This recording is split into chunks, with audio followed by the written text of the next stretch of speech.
All right. Thank you, Asif. Can you hear me okay?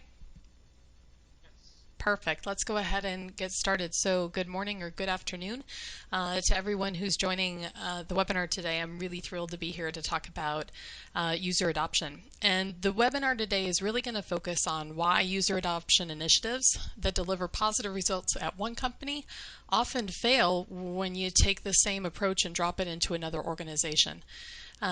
In conversations that I've had with collaboration owners and helping them try and drive adoptions of platforms like SharePoint Office 365, I've often found a striking similarity in the kinds of stories of woe we hear regarding these reused user adoption campaigns. My colleague Matt Ruderman and I originally built this presentation to really isolate those core issues that are at play and why that copy-paste approach doesn't work, to really look at the psychology behind the issue, to outline some key methods for ratifying and tailoring those user adoption programs to your organization, and then to really build out a user adoption framework that you can utilize to really drive your company's user adoption initiatives and drive that positive value. Before we get started, I do want to take a minute to introduce myself. As also said, my name is Sarah Hazy. I'm a librarian and an enterprise collaboration evangelist. I really help organizations build effective governance plans and drive user adoption and community engagement for collaborative platforms like SharePoint and Office 365. As you can see in the graphic, I'm a co-author for Reuven Gatz's book, Practical SharePoint 2010 Information Architecture. I contribute to itunity.com, and I also help to coordinate a little event that we love here in Minnesota called SharePoint Saturday Twin Cities. I posted my blog and my email out here. If you have questions or you want to talk further after the webinar today, please feel free to reach out. My focus area from an enterprise perspective is really on the big three, as I call them: ROI, or business value, for SharePoint and collaborative platforms, user adoption and governance, and of course, today we're really going to focus on that user adoption piece. So let's go ahead and dive into that. So for many of us, I find that the challenge of driving effective SharePoint user adoption often feels absolutely insurmountable. We start out with good intentions, but inevitably our path to SharePoint nirvana gets interrupted somewhere along the line, and we're left with really a muddle of SharePoint sites, unclear business expectations, sometimes ineffective training, and often a lack of true business engagement. Our users just don't necessarily get it in the way that we would like them to, and we scratch our heads and really wonder, why is this user adoption thing so hard? I mean, why is it that our users aren't as excited about SharePoint and Office 365 as we are? The platform supports the kind of rapid change and evolving data storage needs that the industry pundits keep on telling us about and tell us is the wave of the future. But why is it hard for our users to really get that connection? And why do we have to work so hard to sell SharePoint's value in the business within our organizations to really get our users to adopt SharePoint and Office 365? So I wanted to really kick things off by acknowledging that SharePoint user adoption is really a wicked problem. And by wicked problem, I really am referring to Horst Rittel's 1960s definition of wicked problems. And he said that wicked problems were used to describe the social planning challenges that couldn't be solved via normal means. And the term wicked problem was often used to refer to big things like global hunger or social injustices and things like that. But in recent years, use of the term wicked problem has really been expanded into the business workplace, including business challenges like collaboration, knowledge management, right? How do we capture all of that tacit information that's in people's heads and be able to get at it and store it and retrieve it effectively when we need to? So one of my favorite SharePoint consultants, Paul Comsey, in a blog post, drew a direct connection between Riddle's classic definition of wicked problems and the challenges that are underlying many of our SharePoint and IT projects today. And he really said that the commonality between the classic wicked problems and our SharePoint challenges is the social challenge of driving an unending series of changes across population groups without any guidepost or verification that our measures are taking hold. And if you think about it, this really does represent the heavy lifting of what we're trying to do with SharePoint and Office 365. It goes to the core of our concerns about user adoption being an urban myth or some unattainable goal that works only in the most extreme circumstances. And if any of you are watching the Future of SharePoint seminar that they held last week, right, the pace of change from a collaborative feature perspective that has been coming down the pipeline really since 2013 or 2014 has increased exponentially, and that continued rate of change is only going to grow. So how on earth do we continue pushing out all of these unending series of changes across these population groups as you move forward? The reality is that user adoption is possible, but it's also wickedly hard to implement successfully, particularly making that successful in all of our organizations, which are all unique and different from a personality and a culture perspective. There is simply no good formula for being able to replicate that user adoption success from company to company. And I really want to highlight that point by really focusing on the reality that user adoption cannot be boiled down to this idea of a game of Simon. You can't memorize a specific series of actions, perform them in a prescribed order, and then be successful. Similarly, there's no 10-step program to help you rebuild your user's SharePoint relationship, right? So if your users don't understand the value that SharePoint provides, or in some other respect are not using the platform and its features in a full-scale way, there's no quick 5-step or 10-step program to be able to solve that. And taking a program that effectively worked at one organization that you really liked hearing about and simply airdropping it into your organization will also rarely meet that user adoption need. As we're going to talk about in the bulk of the session today, every company, every team, and every situation is unique, and we really need to factor that in when we look at our user adoption initiatives. And while we all share some common challenges and issues, we must determine which strategies, which options, and which ideas are a just right fit for our company. I want to take a look at a really common industry example of where a good idea at one organization doesn't fit within another. As some of you might remember, back in November 2011, JCPenney made a pretty daring move when it hired CEO Ron Johnson away from Apple. Johnson had spent 10 years at Apple building one of the most creative and successful retail store chains in the country. JCPenney was looking for a dramatic creative transformation of their business to refresh their dowdy image and really raise their profit margin. Hiring Johnson seemed like a no-brainer. After all, his expertise should have transformed JCPenney into the hip, trendy place to shop. JCPenney, under Johnson's tenure, banished their discounts and coupons, designed store-within-a-store concepts, and focused on design thinking from a shopping and a retail experience. And of course, the grand idea completely backfired on them. Design thinking and radical retail transformations were really core to Apple's brand, and as a result, those ideas translated nicely into Apple's retail stores and into their profit margin. JCPenney was an entirely different sort of company with an entirely different customer base. JCPenney's new discount-free model alienated their core clientele that had shopped at JCPenney's because of their deep discounts. JCPenney's stock plunged, and it stayed low until they fired Johnson in 2013. So if we want to take a look at the key takeaway from that story is that the best ideas in the field or the best ideas implemented at other companies can still be a poor fit for your organization. Ron Johnson looked like a great hire on paper, but Johnson ended up really alienating the middle-class customers that had made JCPenney's profitable for years. So often the great ideas from, in this case, the great ideas from Apple's retail stores could not just be dropped into JCPenney. They were great ideas, yes, but they were put into the wrong environment and the wrong context without necessarily rethinking, retweaking, and refactoring them to be able to be a winning strategy in JCPenney's context. As we'll discuss throughout the session today, situational context is really everything. So to get started, I want to take a quick look at the psychology and the group dynamics behind this revelation, right, that situational context is key. And it's amazing the research that was done by J. Richard Hackman. He was a Harvard psychology professor, and he spent a really lengthy career studying leadership and team development. For decades, he studied cause-effect models and group behaviors in order to find the key behaviors or elements that made teams successful. His methodology seemed pretty straightforward. So he studied successful teams in their native environments. For example, successful flight teams for airlines. And he would go to where they worked and he would study them in their native environment, observe how they worked, and try to deduce from there what key elements made the teams effective, right? If you could take the key elements that made one team effective, could you extrapolate, give those same elements to another team, and enable that team to experience similar results. Hackman really took what he learned and he built models for building successful teams. Each model was carefully studied and tested across many different teams in different industries, but the results were always the same. The models failed to make a significant impact on team outcomes.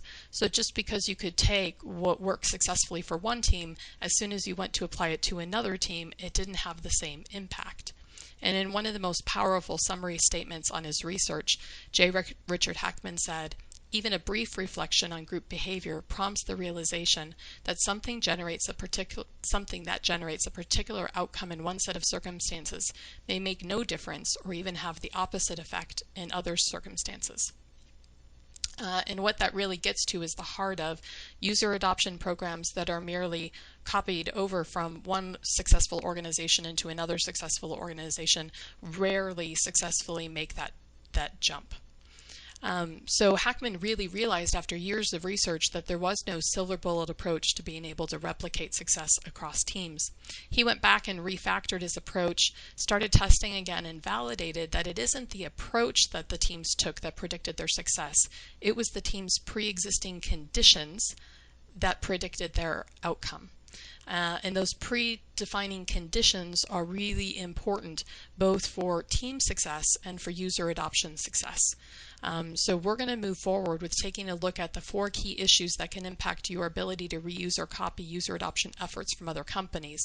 These are the pre-existing conditions that will indicate your success or failure from a user adoption perspective moving forward. So let's go ahead and dive into those. So the first of these pre-existing conditions is this idea of culture. Every company has a unique culture and personality built on a series of norms and operational models. In order to drive user adoption of any tool or initiative, you really have to have an understanding and a deep knowledge of how that desired outcome that you're trying to achieve fits within your company's cultures. If you work at a creative ad agency, for example, your culture may reject the notion of having pre-branded SharePoint sites. Your creative staff may want, need, and frankly demand the ability and the freedom to create custom branding experiences for their own sites based purely on the culture. If you worked for a company with a very innovative culture, a very build and test and iterate culture that's focused on an agile need, you may need to provide your SharePoint site owners and your site collection administrators with sandbox areas to be able to safely experiment with new features and SharePoint customizations. If you lock those users down to only using out-of-the-box features on production sites, that might be a great governance decision, but it also may alienate those users and it might not support your user adoption methodologies. So it's vital that you tailor your user adoption initiatives to your company's culture, making sure that it matches, that it reflects the values that you have within your organization, that it supports your values and enables people to comfortably be able to focus on SharePoint and driving that user adoption trend. The second key area that we need to really focus on is this idea of our implementation teams. You have to consider who is going to be responsible for implementing your user adoption strategy within your organization. Do they support and are they unified in a single approach moving forward? Are they the right kind of cheerleaders to drive excitement for the platform? If you look at the key characters that tend to make up our SharePoint users in our organizations, I talk a lot about this idea of having enthusiasts, and SharePoint enthusiasts are great, right? They're passionate, they're engaged in the platform, they want to use it for all the right reasons, and we need to have those enthusiasts engaged with our users to drive our user adoption programs forward. They're key in building that momentum and building that success and really helping to compel others to take a closer look at SharePoint and what it can do for them. But we also need to make sure that our SharePoint enthusiasts don't overplay that strength to become almost the overexcited teenagers about SharePoint, because then it might start to devalue SharePoint's brand in the organization. It might start to limit our ability to move forward. So bottom line is, from an implementation team perspective, if you want to drive user adoption and success, you need people on that implementation team who are in a way compelling, who are knowledgeable, who understand best practices. You need them to be people that other people can follow, that other people can trust, and that other people can be inspired by to want to pick up SharePoint from a user adoption perspective. We also have to, of course, recognize that leadership is also key to our success. Your leadership team has to be on board with your approach and believe that user adoption is really a worthwhile goal.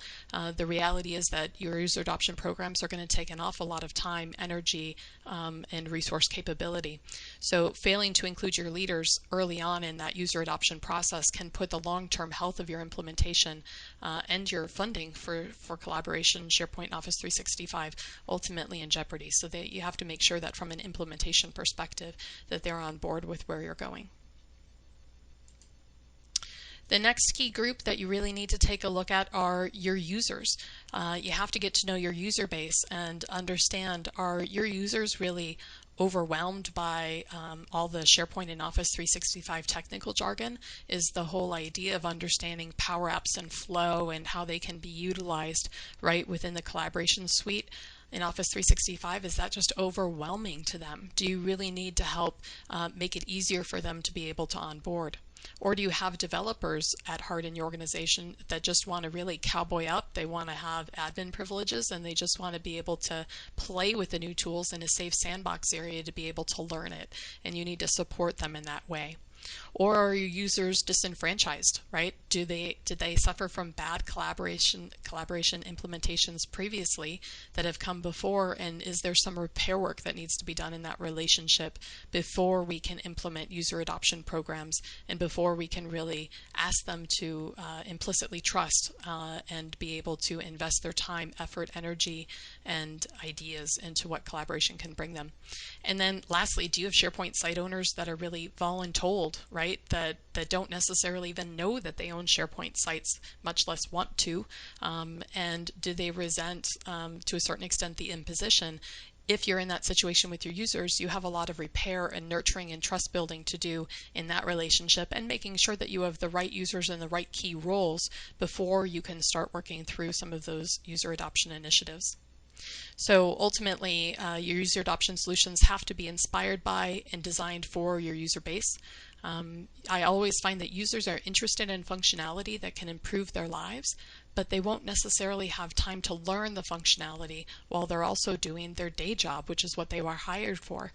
So you need to really understand the challenges that your users face and build them an easy path to success.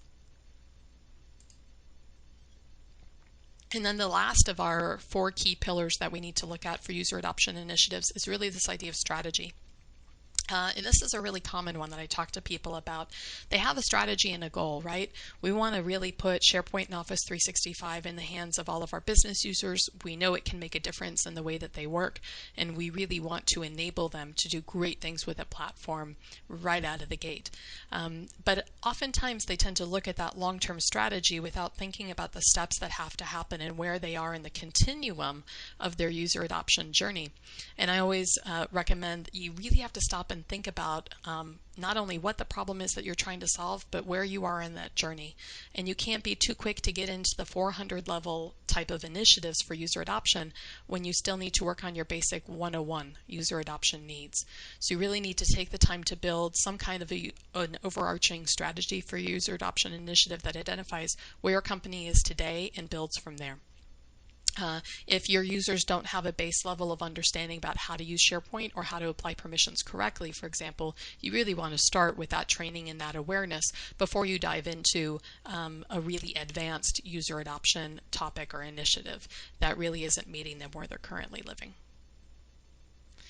So I want to pause right there and go and take a look at the question panel quickly to see if we have any questions before we move forward into the next part of the presentation, which is really getting to the meat of how we're going to move forward and how we're going to build user adoption strategies. And I don't see any questions in the queue. Asif, do you see any questions popping up for you? No, there's no questions right now. Okay, so let's go ahead and get started then.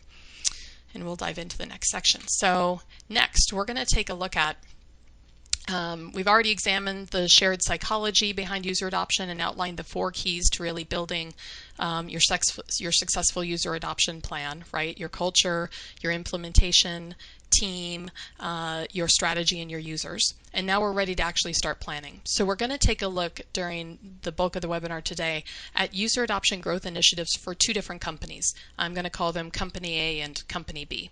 We're going to show the path that they took to user adoption, and we're going to show it via a continuum of growth. And that continuum really depicts the growth efforts and campaigns that they did to drive the maturity and the usage of their platforms. So first, let's take a look at a sample version of this user adoption continuum. Notice that this sample continuum has several stages, the first of which is formation. This is really about laying the building blocks for your user adoption strategies from an organizational perspective. Then you have the adoption section. This is really about mainstreaming your user adoption efforts, making sure that they're prime time, that they're enabled, that they stand up, that they have a means of operating in a cyclical manner on their own, and that they become mature in and of themselves, that they are stable programs. And then you have maturation. And these are highly mature programs designed for companies that are already achieving success. So this is really a growth platform. So you start with the formation, then you move on to adoption, and then eventually on to maturation. So each stage has a defined purpose, and you should have a key set of measures in place to validate the successful completion of each of these three stages. Your company may already be finished with formation and be in the adoption stage today, or you could be evaluating future collaboration platforms and not be on this continuum at all yet. The continuum is really meant to be a starting point for you to map out your user adoption program and benchmarks for success. You can modify it to fit your needs. If you think you need to add in another area to really focus on examining platforms and products, for example, you could do that. If you want to break down adoption into, early adoption and then mature adoption, you could do that as well. This is really meant to be able to give you an indication of where you need to move forward and initially plot out your user adoption success. Notice that the bullets in each of the boxes labeled initiative 1, 2, and 3. This is where at a high level you put what initiatives are you working on within that space, and then separately from this you should also document, as I mentioned, those critical success factors to be able to validate and say, yep, we've successfully gotten our formation activities complete and we're ready to move on to the adoption phase of our user adoption program. So let's go ahead and take a look at the user adoption continuum for Company A. So this company, their objective was rebooting their governance and user adoption programs with their deployment of SharePoint 2013. The company opted to invest heavily in education and community growth programs with the goal of increasing the overall usage of key SharePoint collaboration and business automation features. So as you can see, their user adoption continuum started with a SharePoint 2013 deployment and rolling out a formalized governance process for that SharePoint 2013 deployment. They also invested heavily during the early months in building one-on-one relationships with their business users. And this was really done to rebuild that trust with the business users based on previous things that had happened in previous versions of the collaboration platform. They really wanted to take that time to be able to build that rapport, build that confidence, build that trust with their user base to be able to support the adoption and the maturation programs that they wanted to implement later. So they ended up providing free one-on-one coaching for their site owners and site collection admins and really all of their SharePoint users, anyone who wanted it. They were able to really help heal those damaged relationships, and they were able to elevate the core level of knowledge about SharePoint and the platforms and features that it had as a capability set by offering this free one-on-one coaching. They didn't build solutions for teams, but they would provide coaching on those solutions. So they would sit down kind of in a moving walkway approach, right? Sit down with them, give them a jump start on how to create a list or a workflow or whatever, or a site, whatever they were looking to do, send them off with homework, come back at a later point in time, answer questions, and give them another really quick ramp up into the next session of what they were going to be building. They also took the time to create documented wins for SharePoint that highlighted the business value the platform was offering. We're going to take a look at one of those ROI case studies here in just a couple of minutes. Once they had formed a basis for their user adoption initiative, they started investing in more robust initiatives in that adoption phase, including the building and the deployment of a formal training program for SharePoint 2013, the launch of an internal SharePoint user group, and then some more things like lightning rounds, which we're also going to talk about in detail. Once they'd really optimized those areas in their SharePoint user group, and they had launched 2013 successfully. Then they moved on to focus on the more mature programs, including an internal SharePoint Ninja recognition program and other community education events, which they called hackathons, and we'll talk a little bit more about that as we go.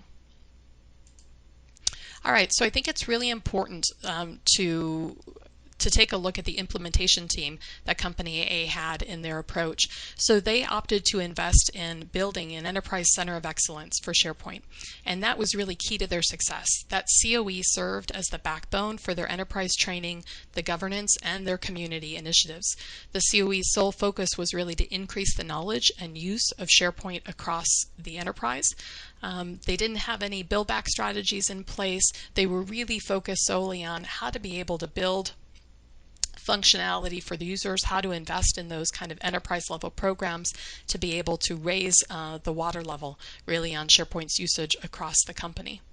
And Andrew Woodward, who's a really well-known SharePoint person, MVP, has done some great work around how do you build a COE for SharePoint? How do you invest in the right elements?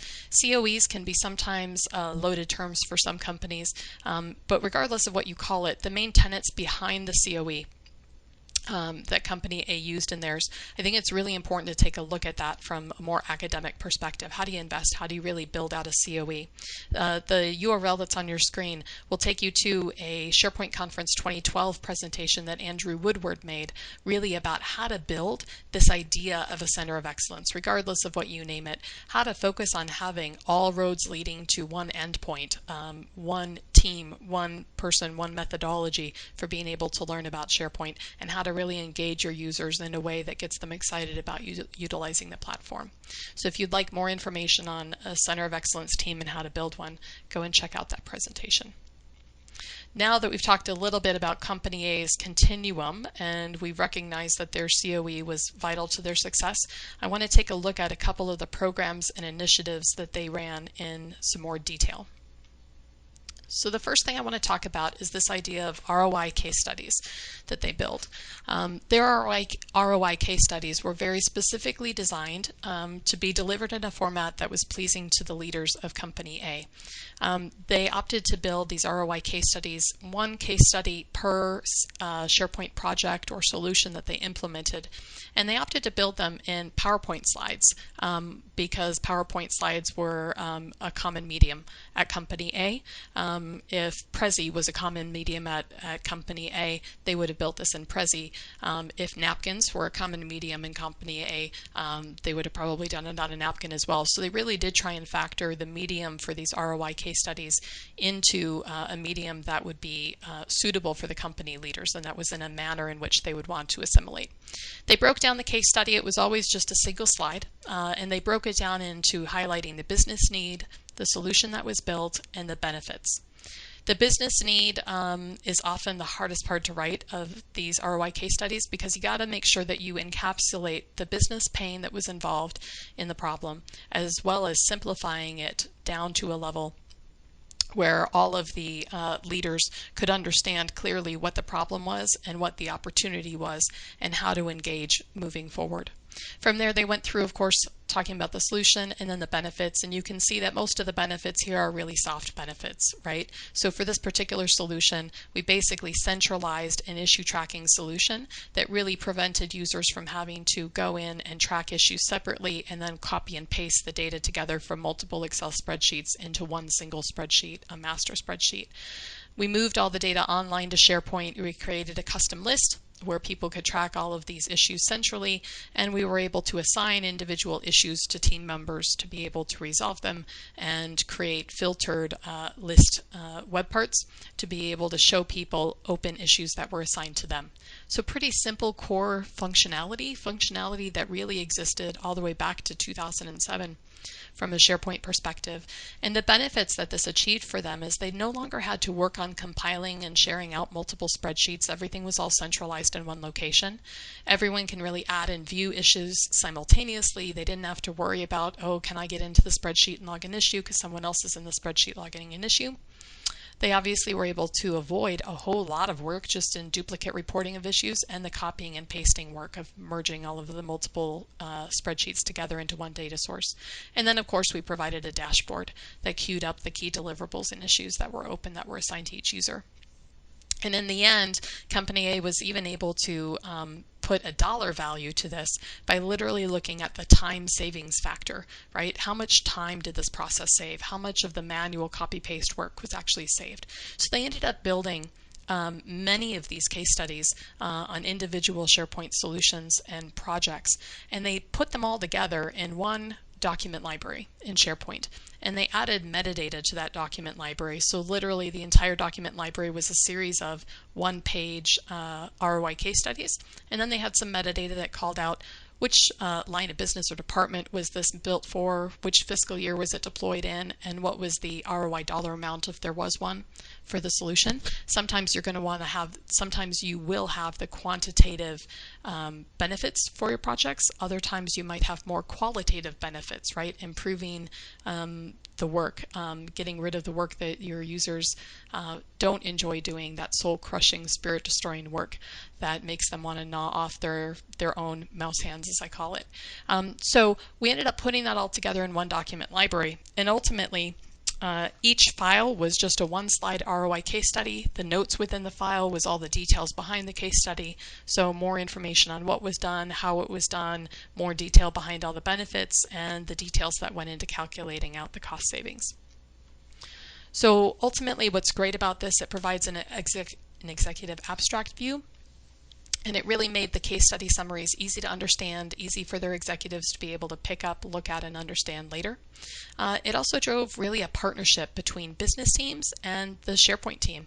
The SharePoint team coached business users on how to be able to create solutions like this and help them come up with these ROI case studies. And then it really became a win for both the SharePoint team and the business team, which really helped to breed and build that goodwill and that trust that went into furthering the user adoption paradigms that Company A was deploying. One of the other key things that Company A did was building a user group. So it took them several years, but they ended up building a full-scale internal user group. They put on SPUG sessions once a month, and those would be formal hour-long sessions where they'd either come in and present a topic about SharePoint, how to build a specific kind of a SharePoint solution, for example, or they'd invite other people to come in and demo SharePoint solutions that they'd built for their teams. They also had twice a month office hours, and those were basically reserve a conference room, have a bunch of SharePoint experts on hand, and people, site owners or SharePoint users could come in and get answers to their questions in a walk-in, one-on-one help basis. Those proved to be very popular as well. The SPUG started their first meeting. They had 40 people attend, but within 2 years they ended up growing that internal user group to more than 400 people that were on mailing lists and averaging 125 to 130 people in the user group. Not all the members of the user group were in the same geographic location. They did a pretty good job of making sure that their meetings were available, and they would have people from multiple countries and multiple geographic locations joining in. Their SPUG, their user group, became the public face of SharePoint in the organization.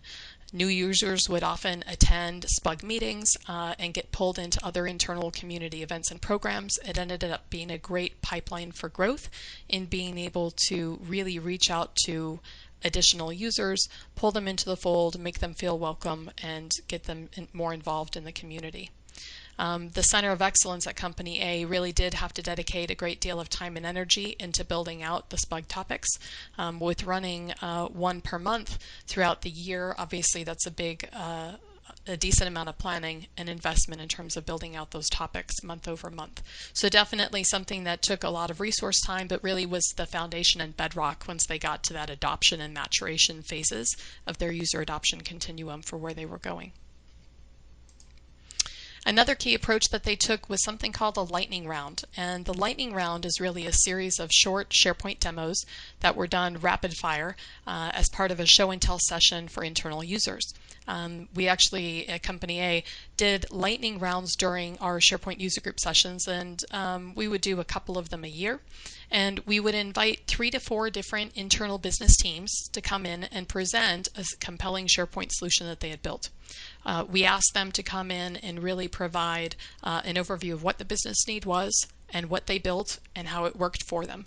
And they had to come in and do it in really a 10 to 12 minute talk and have time to answer a couple of questions about the solution. There were a few things that worked out really well within this. First and foremost, these lightning rounds really gave other business users the opportunity to see how SharePoint was making a difference in the business on a day-to-day basis in other business units. And that was a really prime example. We would oftentimes have solutions that were presented during lightning rounds that then we'd get questions about during coaching sessions saying, I really loved what they built. Can I build something similar to that within my department?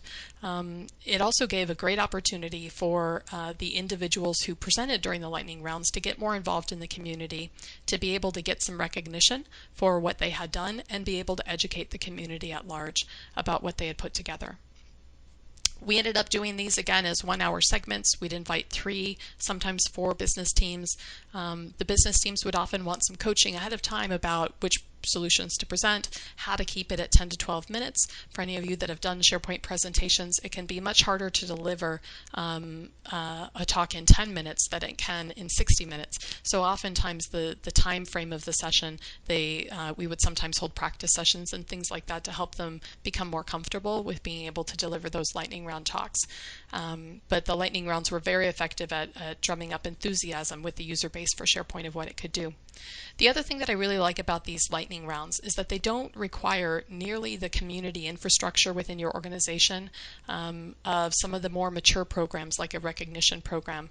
Lightning rounds are a great lightweight user adoption initiative that you can cycle through many times. It tends to be something that's a little bit easier to be able to take and implement at different organizations. What do you need to have a lightning round? Well, you need to have business users that have solutions that they can and will present. Those solutions should make good use of out-of-the-box features, not just be all custom development that then sets a bar that the rest of your users cannot achieve without developer support or budget. Lightning rounds, you also need to have people that you can pack into a room to listen to the lightning round talks. So if you don't already have a user base or an internal SharePoint user group, I recommend starting there, building that out, and then using lightning rounds as another opportunity to be able to get ideas in front of that user group on a regular basis. Company A also rolled out a SharePoint Ninja recognition program. This was definitely on the maturation side of their user adoption continuum. And I'm going to give a quick highlight about the SharePoint Ninja program today. If you want to hear about it in much more detail, there was a session at SharePoint conference 2 years ago that went through this program in great detail, and the recording of that session is out on Channel 9. And the URL on the slide will take you out to that. And I think that was a 75-minute session, so you can listen to it in much more detail there. So the SharePoint Ninja program was a recognition program. It was HR approved. It was backed by the technology executives, and it really was meant to be able to recognize people in the business who were great users and evangelists of the SharePoint platform. And the goal was really to be able to provide, first to recognize, and then to really highlight people that were embedded on business teams around the company to really recognize the value that they offered. So what was the purpose of a SharePoint Ninja?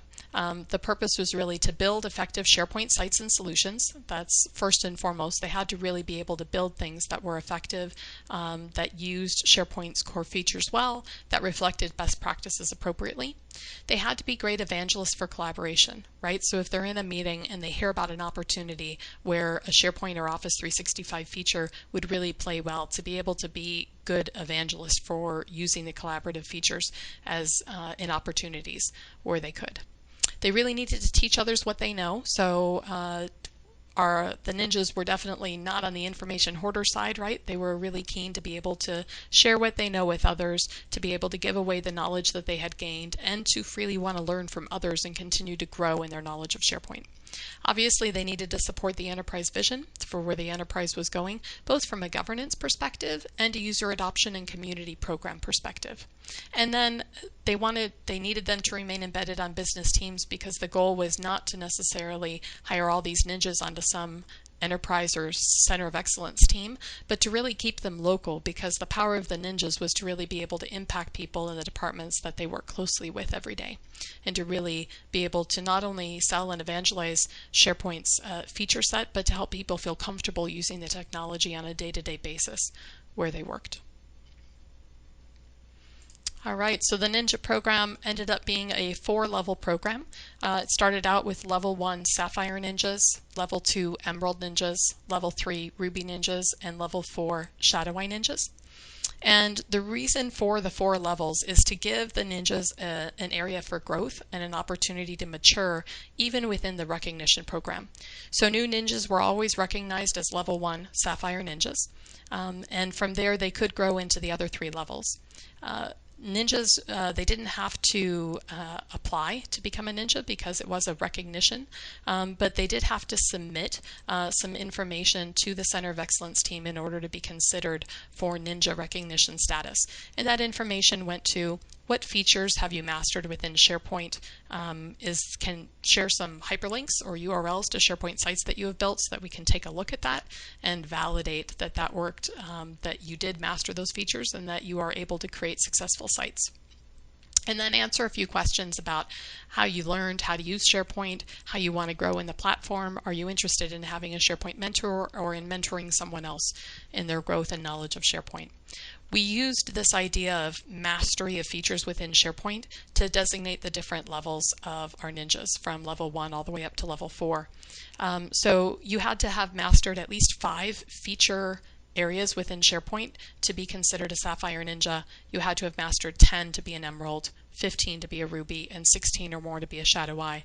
And mastery in this case was a very literal term. So a master is someone who understands the features enough that they could take a complete SharePoint newbie, somebody who didn't have any knowledge of SharePoint, and completely teach them about that feature. And we had a list of about 45 or 50 different features, things like document libraries, lists, permissions, web parts, versioning, out-of-the-box workflows, SharePoint Designer workflows, InfoPath forms, all kinds of different feature areas. And so it wasn't important which features you had mastered, but that you had to have mastered a certain number of features to be considered each of the different levels of ninjas. Your level of internal community engagement in the SharePoint user group community was also very important. You could get to be a level 1 Sapphire Ninja just on the basis of the features that you had mastered and having mastered 5 features, but in order to get promoted up through the other levels to an Emerald, a Ruby, or a Shadow Eye Ninja, you had to also be involved in the internal community. And that involvement could have looked like could have taken many different facets or roles. You could have come to an office hours and answered people's questions. You could have presented in a lightning round. You could have participated in another Q&A panel. You could have mentored another SharePoint user. You could have done one-on-one coaching for people in SharePoint Solutions. You could have written articles in the SharePoint knowledge base. There were many different things that you could do within the community, but we really wanted this recognition program to really reinforce the community, the internal community, and help it to grow, which is why we tied growth in the recognition program was tied closely into community engagement and that ongoing support. So this whole idea of SharePoint Ninjas are cool, but that's not why Company A chose to use Ninjas as the symbol for their internal MVP program. They use SharePoint Ninjas because the Ninja name and the program itself, and really even the names of Shadow Eye Ninjas, perfectly fit into Company A's corporate culture. And it's really important to not drive a culture mismatch. SharePoint Ninjas don't belong in all organizations. In fact, in many organizations, a SharePoint Ninja would just not fit. It would fit like chocolate ice cream and onions. It just doesn't go together. So you really need to make sure that the identity for your recognition program matches your corporate culture. You also have to have enough community engagement, community thought, and thought leadership in order to be able to drive this forward.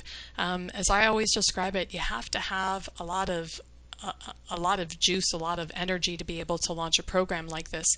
You need to have a well-evolved community in which key members, and in fact the recognized members, in this case the ninjas, have a certain sense of cachet, right? That's held in some kind of esteem. You cannot launch successfully a recognition brand if no one knows what the SharePoint brand is and if no one understands what a SharePoint Ninja would even be in your organization. And you can't launch a superhero identity if no one appreciates Marvel, right? So you need to have a certain level of understanding about SharePoint, and you need to have a certain level of community knowledge and engagement in order to make a program like this successful. And then you of course need to have executive support. A recognition program must have a level of executive review and recognition to be successful. That recognition doesn't mean anything if no one cares about it. And then poor design and execution can also really hurt a program like this. You need to make sure that you design the program well, it fits within your company culture, you have the right executive support, and that you've hit the right requirements in the right way that engages people to want to take part in the program.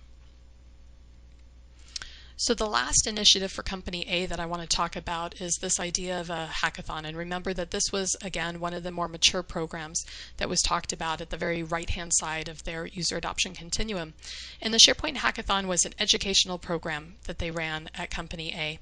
And it was a 2-day event. They would get multiple teams together, all volunteers from their SharePoint user group, and they would give all of the teams the same challenge. For example, build out a project site template that the project management office, the PMO, can use for all new projects that take place within the organization. And all of the teams would have the same challenge, and they would be given a day and a half to be able to build out a full site or a site collection solution for that challenge. And then they would come back and present their solutions to the internal SharePoint user group and ultimately get feedback from the user group, and ultimately a winner would be crowned by a set of judges at the user group meeting. And this was very unique in that it was a really big commitment for the people who participated on these hackathon teams. Each team was led by a SharePoint Ninja and had several other volunteers that had come forward from our SharePoint user group. Usually we would have about 4 or 5 teams. Usually we'd have a total of about 20 individuals that we would distribute across the teams. We did make an effort to balance out the teams. Sometimes we'd have complete new people who had maybe just gotten started in SharePoint, and then we'd have very advanced people who knew how to do out-of-the-box features as well as some light custom deployment.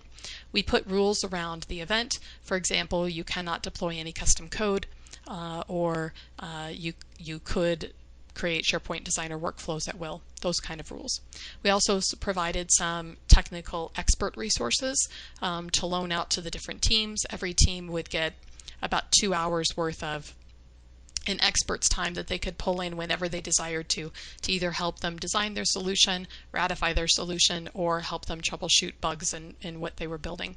This program proved to be really helpful. The user group sessions where we presented these features tended to be packed because people wanted to be able to see, hey, I'd love to see 4 different ways to solve a problem. And it ended up being a great educational event for people to jump in and really get experience at designing a solution, implementing a solution, and troubleshooting a solution within a day and a half, very concentrated time frame.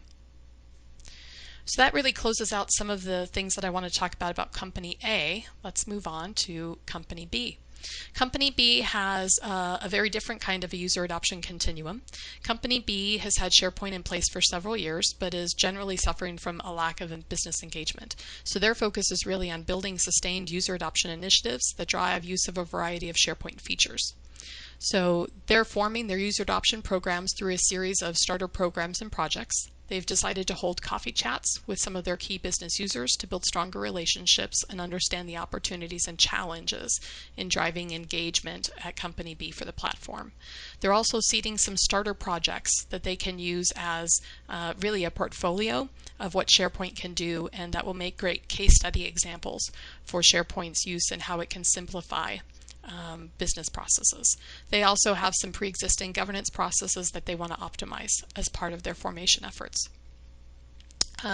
From an adoption perspective, Company B is looking ahead to programs that will support SharePoint's ongoing adoption.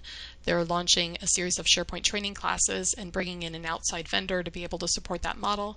And they have plans to eventually start an internal SharePoint user group.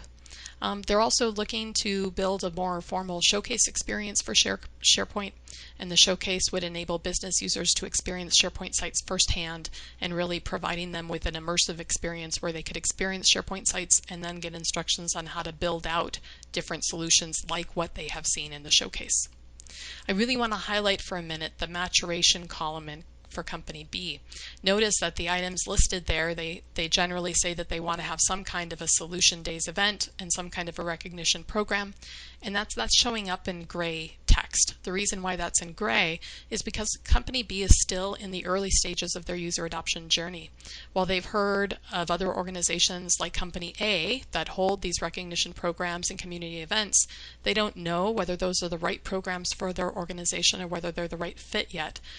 So they put some placeholders in the maturation part of their continuum, but they're really focusing on the formation and adoption stages for now, and then as they get further into the adoption stage, they'll plan out more specifically what's in that maturation stage.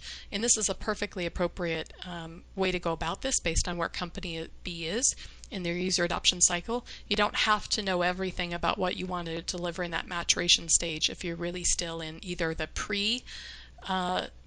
pre-conceptual stages of your continuum or you're in that formation stage. So I want to talk for a minute about the innovation games that company B is using within the formation of their user adoption programs. And innovation games are a means of applying gaming mechanics to your collaborative challenges.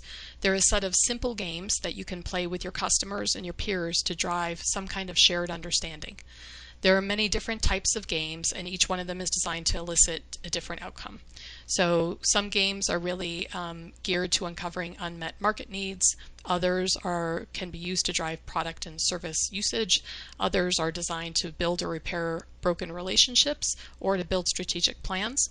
The games themselves are really just a set of tools, a set of principles and best practices you can leverage to gather qualitative information about where you want to go. I like to consider them my low-tech toolkit. Company B is using innovation games to uncover and rank the challenges that exist in their current utilization of SharePoint. They're also looking to define the good in their current implementation and focus in on areas of investment that will give them the biggest bang for their buck moving forward. The goal is to really drive that mutual understanding, build rapport, trust, and engagement with their key business users, and then to determine internal marketing needs for collaboration and user adoption programs moving forward. So they started out by having a series of internal games using the speedboat or the sailboat innovation games. And these games are really geared to try and drive and build shared understanding. You can have your users identify and rank key challenges that they face and then opportunities that they have within their environment.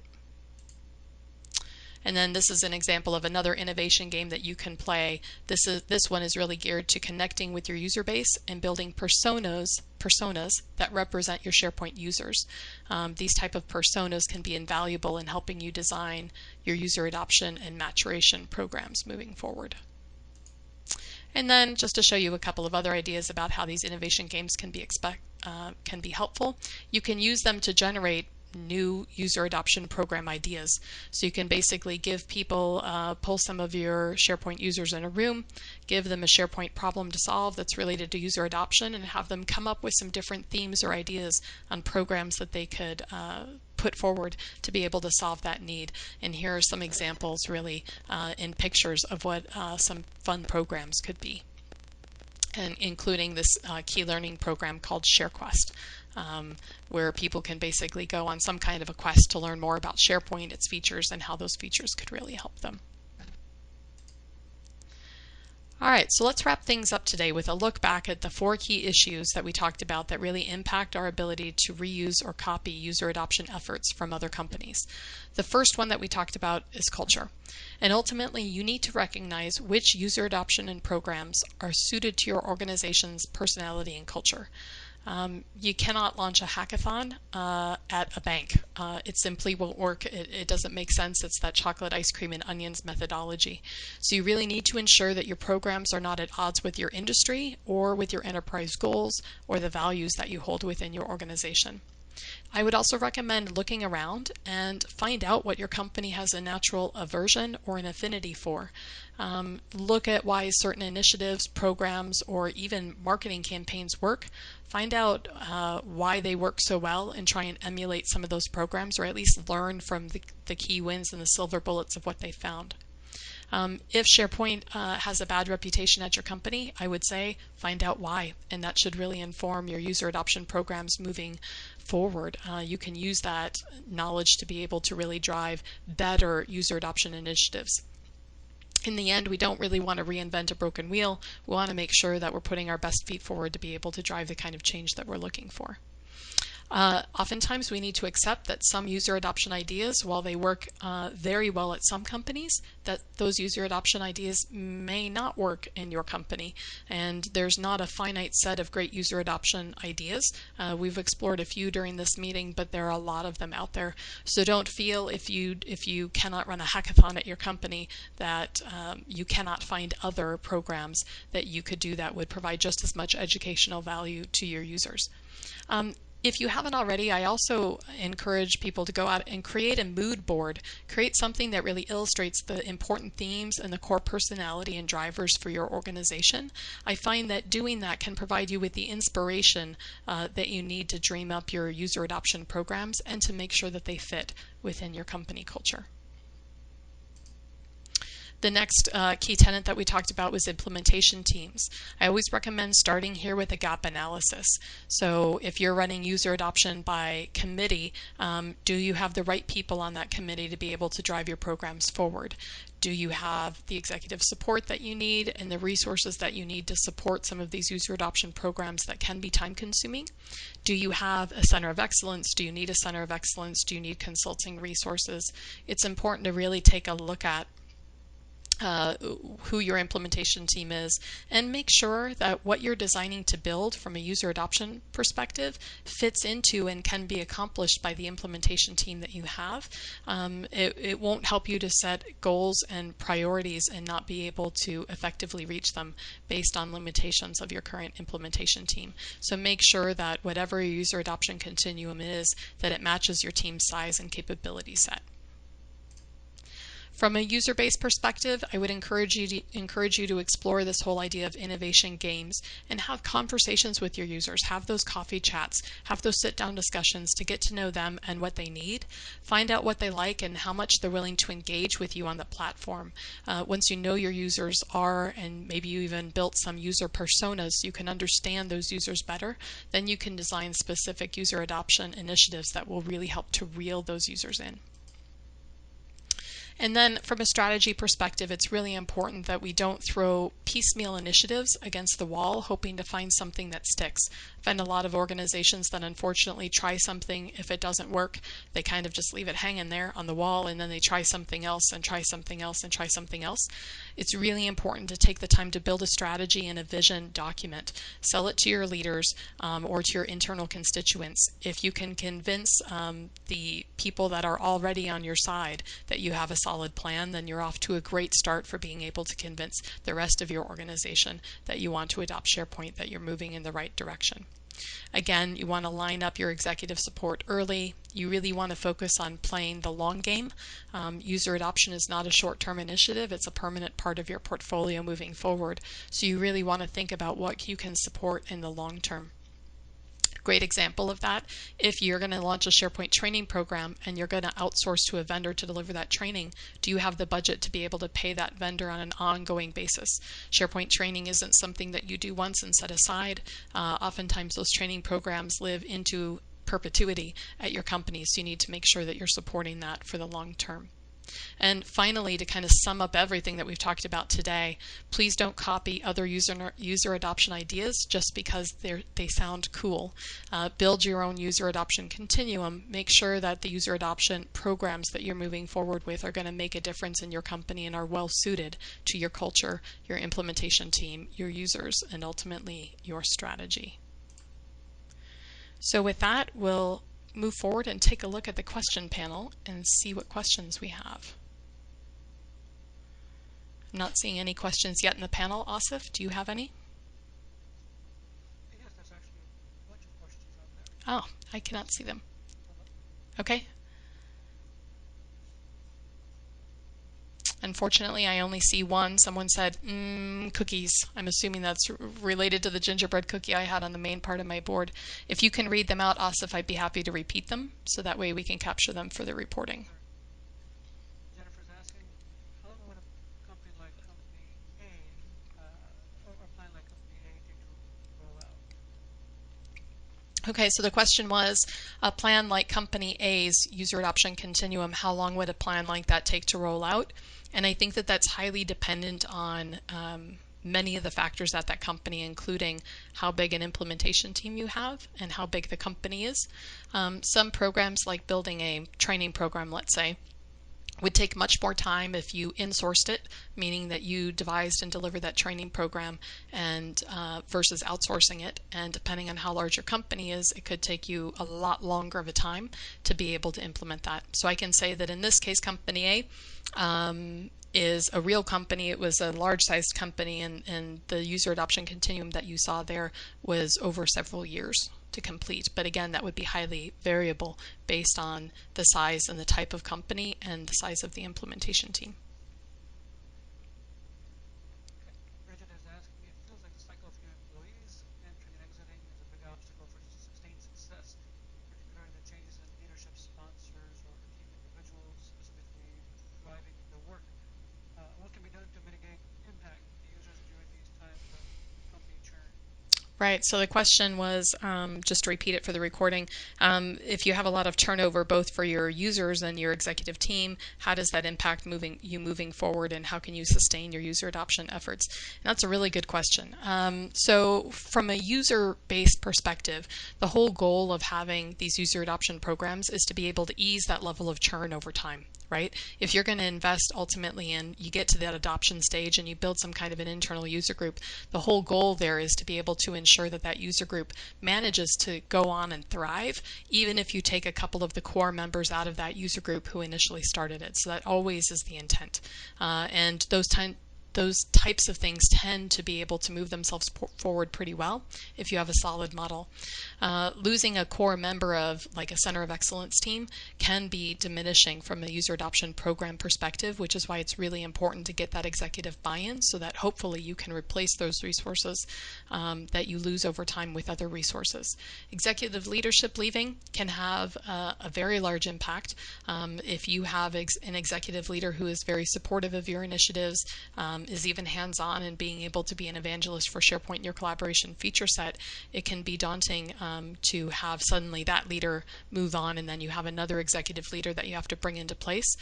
Fortunately, when you have things like these ROI case studies, right, like Company A had, and you have existing programs that are working well, I think it's a little bit easier to be able to sell some of those initiatives and their importance moving forward if you already have strong evidence to the value that those initiatives are already bringing to your organization. So I would encourage you to think about what's your value, what is your value message on your user adoption program, and to make sure that you take the time to capture those key value wins and what your user adoption programs are getting for you in the long run. So that way you can help to support that messaging if you need to in the event that a senior leader and executive supporter leaves. Question from Michelle. How many people manage the Ninja program? And did you partner with marketing, or how did you reach out globally? So in terms of number of people that managed the Ninja program, it was the COE team at Company A. That was a relatively small group, about 4. So it didn't take a lot of work. It was initially intentionally designed to be a program that didn't have a lot of overhead to it in terms of hours to put forward.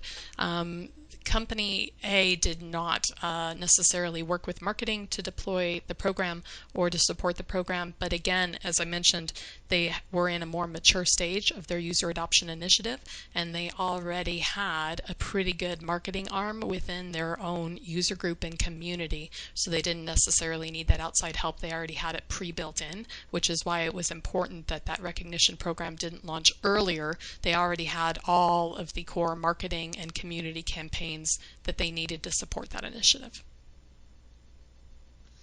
All right. Next question, if you could please repeat the question again.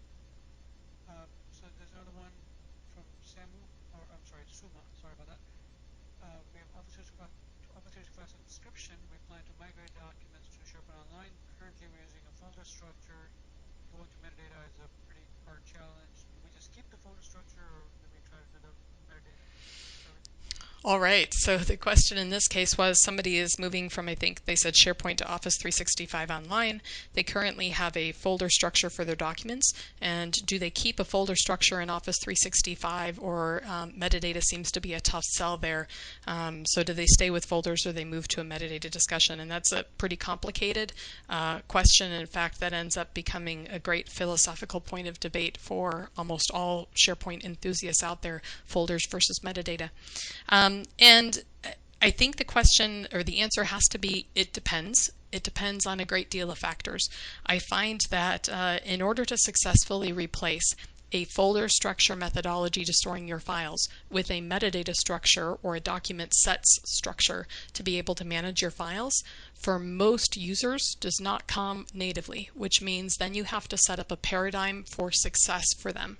Either you need to make it so easy for them to be able to upload their documents and either have it auto tag their documents, or in some other way make it quick, fast, and easy for them to tag their documents and sell them on why that's important. Or you really need to take a look at a folder structure and what it can do for you. I'm not completely against folder structures. There are times when folder structures make perfect sense, especially, for example, if you want to set a set of permissions for a group of documents. A folder is a great way to be able to do that without having to have multiple document libraries. In general, if you want to eliminate folders entirely and go with just a metadata structure, you really need to have an evangelist in place to be able to help coach and reinforce the core reasons why you're doing that way, and to help get people over the hump to be able to use that metadata in a winning strategy.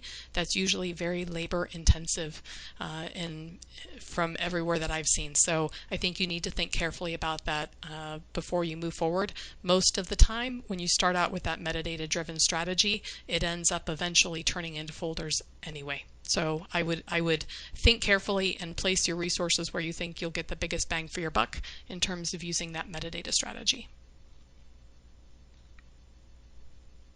A couple of people are asking to show the tiny URLs that you had shown before. I can definitely show the tiny URLs. Which ones would they like? Did they say? I can do that. So the tiny URLs, there were several. I'll go through and show all three. So this is the tiny URL for the Center of Excellence. Again, this URL will take you to a presentation that Andrew Woodward did in 2012 at the SharePoint conference. It talks you through how to create a Center of Excellence style team in your organization to support efforts like SharePoint and other collaboration tool sets. So try and provide a little bit of filler there so people can take a look at that. The next one that we looked at was the SharePoint Ninja, and again, this one is on channel 9. I believe if you just go out and Bing channel 9 and SharePoint Ninjas, it will probably come up, so that way you don't have to kill your hand writing down that entire URL. And then there was one more. The last one was related to innovation games, and I don't think I made a mention of this one, so I'm glad we're coming back to it. This tiny URL takes you to a recorded session that I did at the Minnesota SharePoint User Group last year, and it walks you through about a 3-hour session on innovation games, what they are, how to lead them, and walks you through a video sample of how to actually facilitate an innovation game.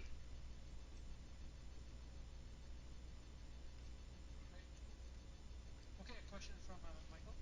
I work for a Fortune 100 company. There's always distractions and things are changing. It seems like a solid commitment has been made for SharePoint and its regular use. Juggling a lot of different things.